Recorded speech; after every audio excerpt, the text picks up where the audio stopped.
Hey everyone, welcome to Overcome Pornography for Good. In today's episode, I'm revisiting a topic that I believe will offer you so many insights, some amazing takeaways, no matter where you are in your journey. I hope you find it as impactful as when it first aired. It's always an amazing thing to revisit some of these topics that we need to hear multiple times. Or if you haven't heard it before, I'm excited for you to hear this. So welcome and let's dive in. Welcome to the Overcome Pornography for Good podcast, where we take a research-based, trauma-informed, and results-focused approach to quitting porn. This approach has been revolutionary and changed thousands and thousands of lives. I'm your host, Sarah Brewer. Okay, so a few thoughts today on this concept that you are not your thoughts. You are not your thoughts. Now, what a beautiful realization that is, because our brains, boy, do they just like to run and run and run and run.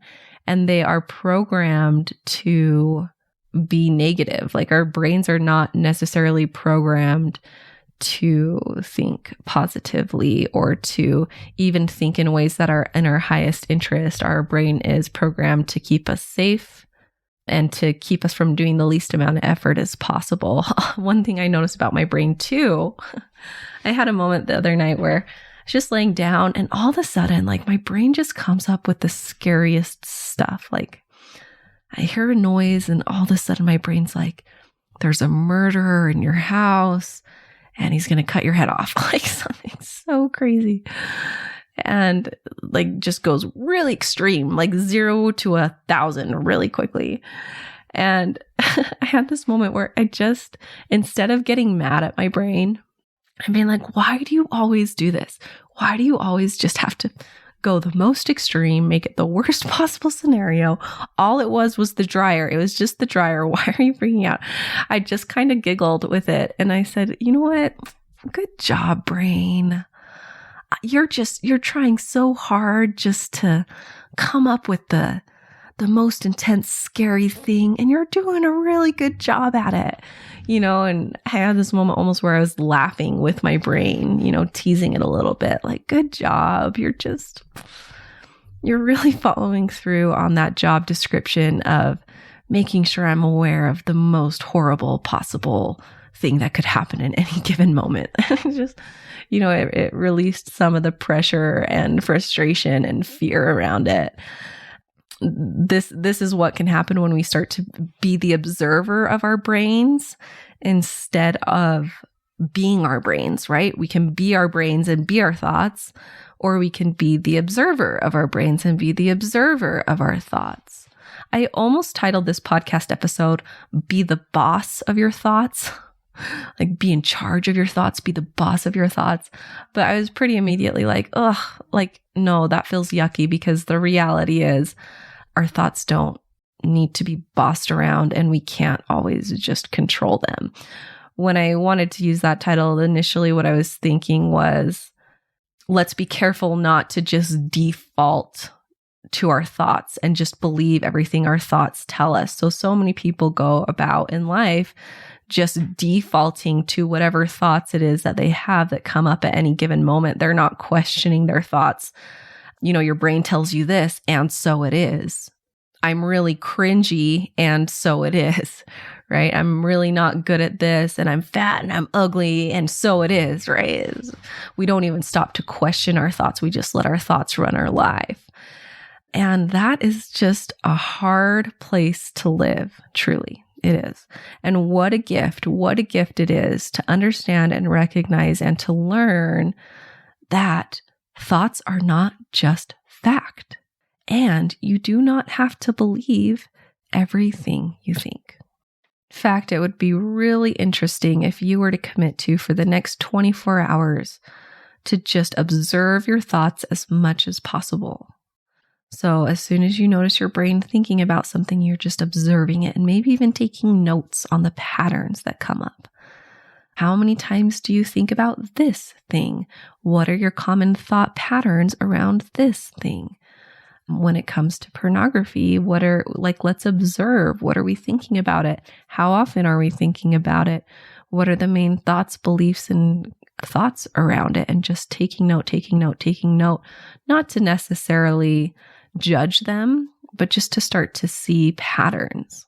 And then once you do that, the most powerful thing you can do as you start to notice these thoughts and these patterns is to infuse them with love. Infuse them with love.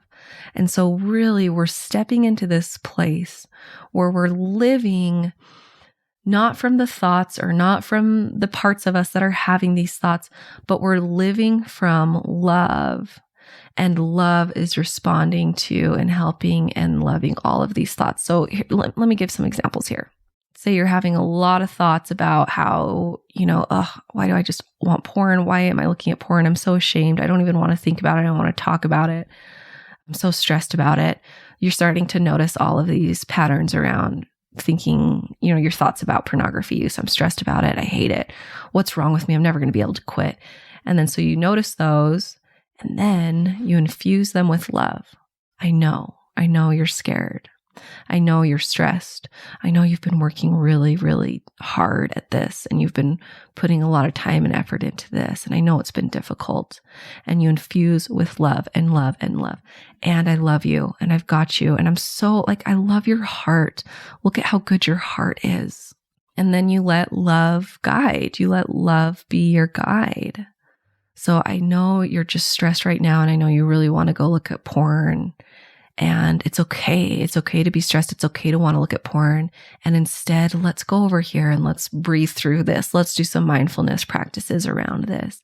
Let's go talk to the Ask a Coach, right? If you're in the program, let's go talk to Ask a Coach. And let's go get some food. I also know you're hungry and you haven't eaten very much today. Or I know you're exhausted. What can we do to relax a little bit? Okay, so we're letting love take care of you. We're not judging the thoughts. We're loving it. It's, I really do want you to think of this like it's your inner child, your inner self. How would you respond and help a child in this situation? I've heard some people talk about it like your human body. It's just like you're human. This is my human, and my human, it needs needs, and it needs love, and it needs help. And so my human is having all these thoughts that are just coming in. But if I can access my higher self, pop up into that observer role, into my higher self role, and be a caretaker and a lover and help my human, it's a really powerful place to show up from, instead of getting stuck in those thoughts. Yeah, I am dumb. Yeah, I am not good enough, right? You're going to get stuck there a little bit. You're going to ruminate in that a little bit. And then we're going to practice popping out of it and being the higher self and guiding this human body with love and compassion. This gets easier as you practice it. If you haven't practiced it a lot, it might take a little bit of time. It might feel like it takes a lot of effort, but if you can do it once a day, oh man, that'll change your life. It'll change your life. You are not your thoughts. This also means those random crazy thoughts that pop in, that is not you. So back to my example of the other night.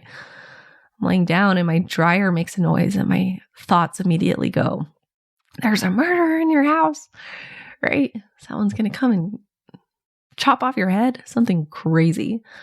I could be like, what in the world is wrong with me? Why am I having those thoughts? Oh my gosh, I just must be the most anxious person in the world.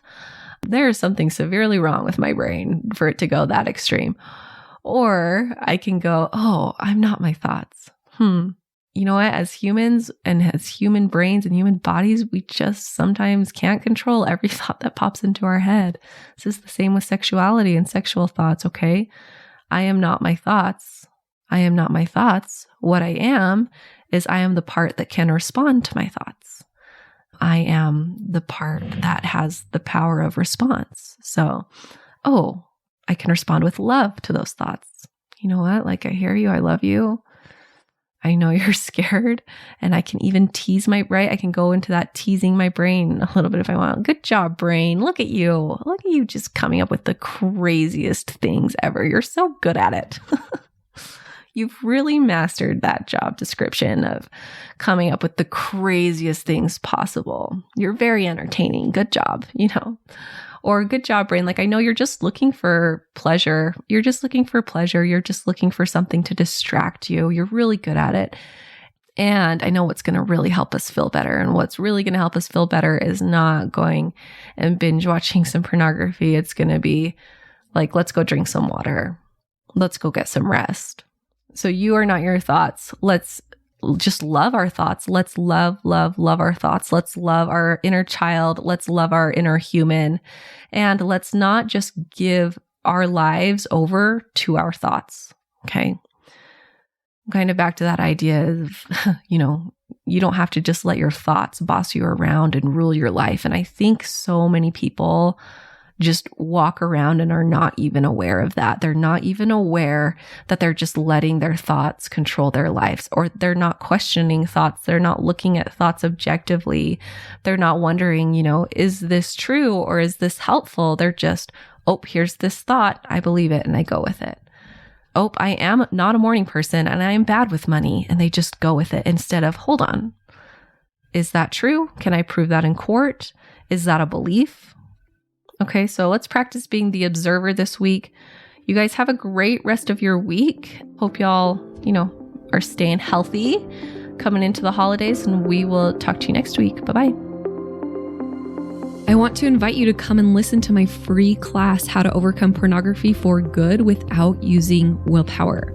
We talk about how to stop giving into urges without pure willpower or relying on phone filters so that you can actually stop wanting pornography. We talk about how to stop giving up after a few weeks or months.